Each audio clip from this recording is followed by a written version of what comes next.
Baada ya klabu ya Manchester United kuweza kupata ushindi wa mabao 4-0 dhidi ya klabu ya Brighton and Hove Albion, imeweza kusogea mpaka nafasi ya 4 ambapo imeweza kufikisha alama 16, ambapo imecheza michezo 9 na imeweza kushinda michezo 5, huku ikiweza kutoa sare mchezo mmoja pamoja na kuweza kupoteza michezo 3. Kwa hiyo Manchester United inaenda kukaa katika nafasi ya 4, lakini itakuwa alama takriban 3 nyuma ya klabu ya Arsenal ambayo yenyewe sasa hivi imeweza kucheza michezo 8 tu peke yake na ina alama 19, huku timu ya pili ikiwa ni Sunderland ambayo ina alama 17 na timu ya tatu ikiwa ni Manchester City ambayo ina alama 16 pamoja na mchezo mmoja mkononi kama ilivyo kwa Arsenal. Kwa hiyo ni muendelezo ambao unaonekana kama ni mzuri, na mwanzo klabu ya Manchester United wakati inapoteza watu wengi waliona kama ni timu ambayo imekosa uelekeo na imeoza kabisa, lakini kwa hiki ambacho kinaendelea kutokea sasa hivi ni kama vile kuna kitu kizuri ambacho mashabiki wengi wameanza kukipatia imani kwa kocha Ruben Amorim, kwa sababu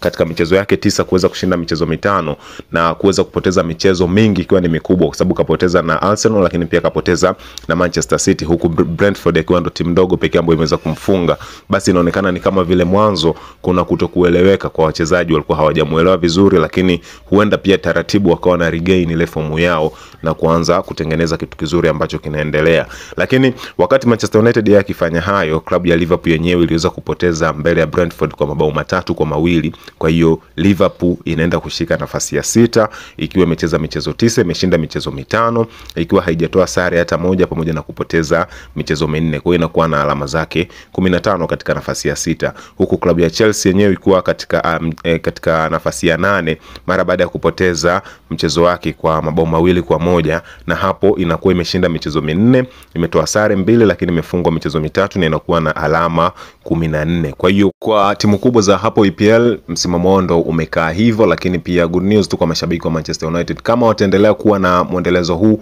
basi huenda tukaweza kuwaona katika nafasi za juu. Ndio maana nadhani hata mameneja na mabosi waliamua kumwacha kocha Ruben Amorim, labda afanye chochote kitu ambacho yeye anakiona ni sawa, lakini bado msimu ni mapema. Ukizungumzia tu mchezo wa 9, bado kuna michezo mingi sana huko mbele, takriban michezo 29 mingine. Kwa hiyo lolote linaweza likatokea na lolote linaweza kuja wakati wowote. Kwa hiyo wacha tusubiri na tuone, je, Amorim ataweza kufika kule kwenye nchi ya ahadi ambao mashabiki wengi wa United wanaitamani, au ataishia hapo njiani? Basi wacha tuone.